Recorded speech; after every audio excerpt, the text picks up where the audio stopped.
Vamos a hablar con el presidente de la Sociedad Neurológica Argentina, a quien tengo en línea.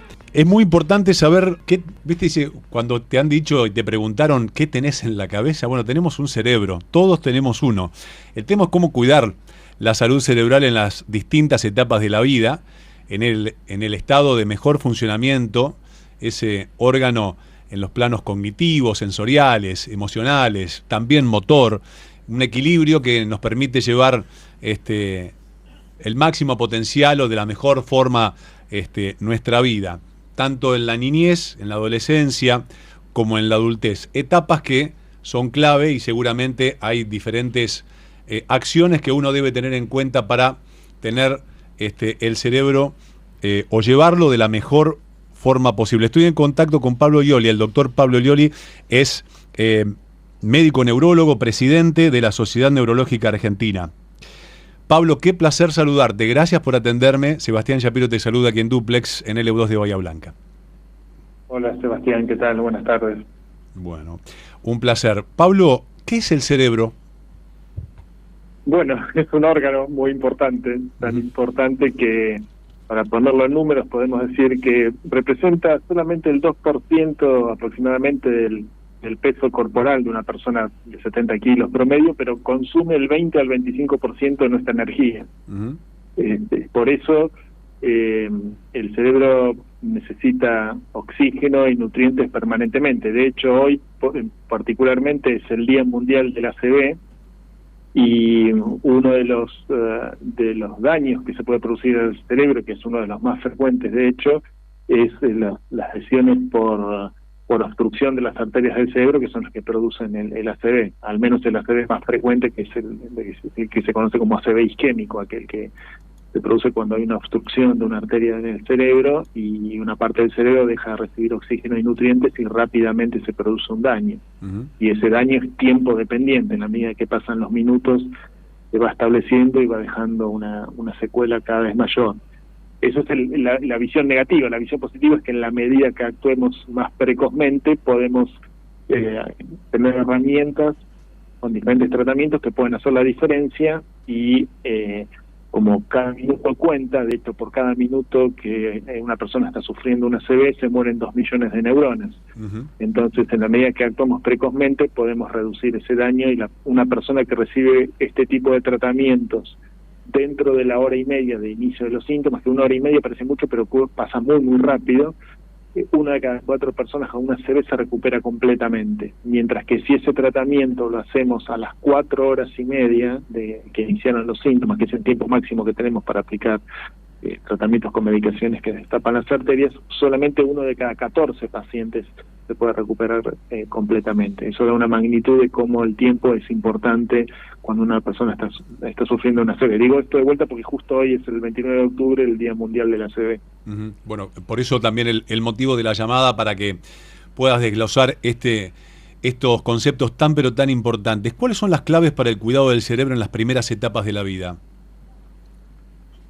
Bueno, hay muchos factores. Sin duda que la nutrición y las pautas de maduración neurológica normal en los primeros meses de vida, el control de salud, tanto prenatal en las mujeres embarazadas como postnatal, para detectar cualquier anormalidad o cualquier enlentecimiento de las pautas de maduración. Un recién nacido y los meses siguientes se van produciendo unos cambios muy rápidos en diferentes pautas de adquisición que va teniendo el bebé, y el neuropediatra evalúa precisamente esas pautas para determinar si hay alguna anormalidad, por supuesto siempre dentro de variaciones, porque no es exactamente igual en todos los bebés. Y la nutrición en ese sentido es muy importante, y evitar la exposición a sustancias tóxicas y a infecciones, tanto en el embarazo y como en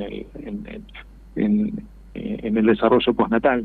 Claro. Por eso el control prenatal es importante, y es una de las cosas que ha cambiado, una de las intervenciones que ha cambiado radicalmente la perspectiva de vida y de daño neurológico de nacidos vivos en la historia de la humanidad. Es decir, hay intervenciones que han hecho una gran diferencia cosas muy sencillas como es el agua potable, el uso de cloacas. Bueno, el control prenatal entra dentro de esas intervenciones que han hecho la diferencia en la salud pública a nivel mundial. ¿Cuál es la etapa en cuanto el cerebro, dicen, es una esponja permanente de aprendizaje, de plasticidad? Ahí es donde hay que hacer mayor énfasis o tener mucho cuidado con este entorno que acabas de nombrar. ¿Cuál es ese periodo de madurez o de crecimiento donde suceden todas estas transiciones, todos estos cambios y también este desarrollo? Bueno, es una buena pregunta. Siempre. ¿Siempre el cerebro está creciendo? ¿Siempre el cerebro está creciendo? No, creciendo no, pero el cerebro tiene lo que se llama plasticidad neuronal. El cerebro siempre tiene capacidad de adaptarse y de adquirir nuevos conocimientos. Y hay una discusión de si eso es más fácil en la niñez respecto de la edad adulta. Bueno, una discusión más neurobiológica, pero claramente eso se puede lograr aprendizaje y el cerebro se adapta y va generando conexiones nuevas en la medida que va aprendiendo, y eso puede ocurrir en cualquier momento de la vida.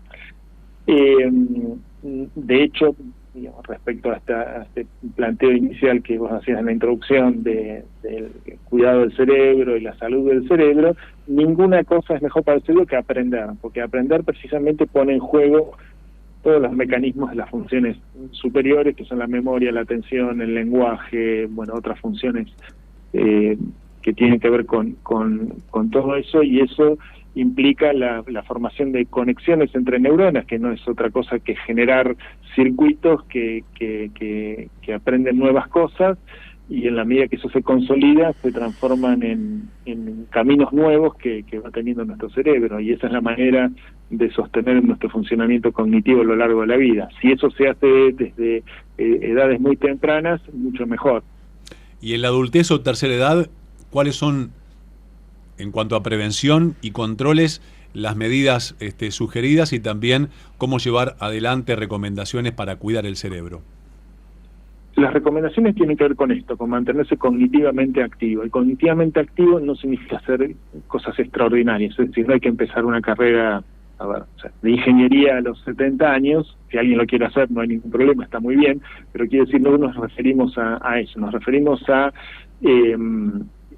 no solo en las cuestiones de la vida cotidiana, mantenerse activo en la vida cotidiana, sino también hacer actividad física, tener interacción social, buscar actividades que le sean placenteras a la persona y que impliquen idealmente, como decía antes, un aprendizaje nuevo de cualquier actividad, desde un taller de cerámica, pasando por un taller de carpintería, a aprender un idioma, o jugar al ajedrez, o aprender cine, no importa.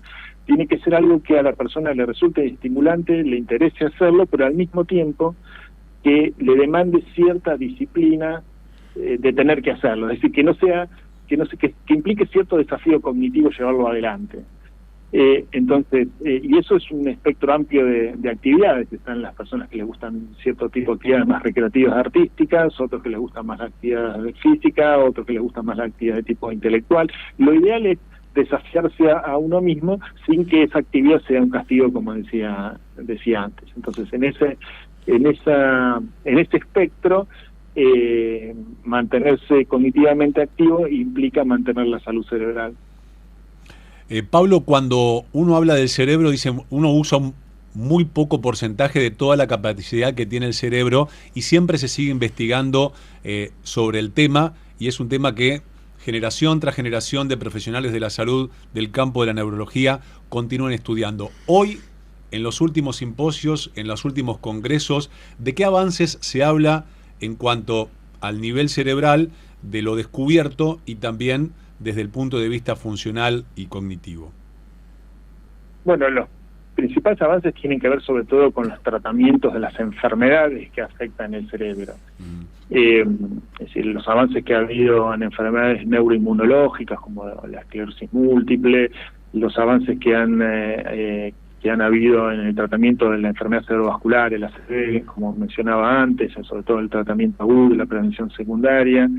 Hay avances que todavía no se traducen en un cambio terapéutico, es decir, en tratamientos que hagan la diferencia, pero sí en el reconocimiento de las enfermedades degenerativas, las más comunes como son la enfermedad de Alzheimer, la enfermedad de Parkinson, y los mecanismos complejos por los cuales se producen esas enfermedades se conocen cada vez más y mejor, y se viene investigando desde hace muchos años y cada vez más acercándose a posibilidades de tratamiento para detener estas enfermedades. Pero ninguna de estos tratamientos deja de lado lo que mencionaba antes como actividades que hacen la diferencia en la salud cerebral.